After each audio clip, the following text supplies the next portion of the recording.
سورہ طٰہٰ میں قرآن نے اسے نقل کیا ہے، ارے کر لے جو کرتا ہے کر لے، حکومت تیری، خزانے تیرے، طاقت کا تیرے پاس نشہ، جو چاہے کر لے، فوج تیری ہے، زیادہ سے زیادہ یہی کر سکے گا نا، انما تقضی ہذہ الحیات الدنیا، زیادہ سے زیادہ کیا کرے گا؟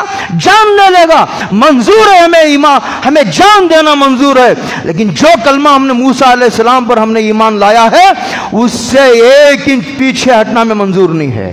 یا عزت علی الکافرین، کفر کے مقابلے میں جم جانا۔ حدیث میں آتا ہے قیامت کے قریب ایک دور آئے گا کہ ایمان والا صبح ایمان والا ہوگا، شام کو کافر، شام کو ایمان والا ہوگا، صبح کو کافر۔ یہ کانوینٹوں، کالجوں، اسکولوں، یہ انٹرنیٹ کے نتیجے میں ایک آدمی صبح جاتا ہے تو کافر، پھر مکتب میں آتا ہے پھر مسلمان بنایا جاتا ہے، پھر صبح جاتا ہے پھر کافر، پھر شام کو آتا ہے پھر ہمارے یہ بھٹکل کے الیاس صاحب ہیں ندوی، ان کی بڑی تفصیلی خطاب ہے اس پر، بڑا اچھا انہوں نے منطبق کیا ہے۔ بہرحال عزت علی الکافرین، اپنے تمام مفادات کو جو ہے وہ بالائے طاق رکھ کے سب سے پہلے اپنے ایمان کو عقیدے پر قائم رہنے اور اسے بچانے کی فکر کرنی چاہیے۔ کافروں اور کفر کے مقابلے میں ہمیں پوری ثابت قدمی و استقامت کے ساتھ میدان میں جم جانے کی ضرورت ہے۔ یہ دوسری علامت ہے، اذلۃ علی المؤمنین عزت علی الکافرین، یہ دو صفتیں ہیں۔ اس کے بعد یہ بہت دور تک ان لوگوں کی قرآن نے صفات بیان کی ہے جن کے دل میں اللہ کی محبت ہوتی ہے، تاکہ ہر آدمی اللہ کی محبت کا دعویٰ نہ کر سکے، اس لیے ان کی علامتیں بیان کی گئی ہیں تاکہ اس آئینے میں دیکھ کر ہر آدمی اپنا چہرہ دیکھ لے۔ اللہ عمل کی توفیق عطا فرمائے۔ وآخر دعوانا الحمدللہ۔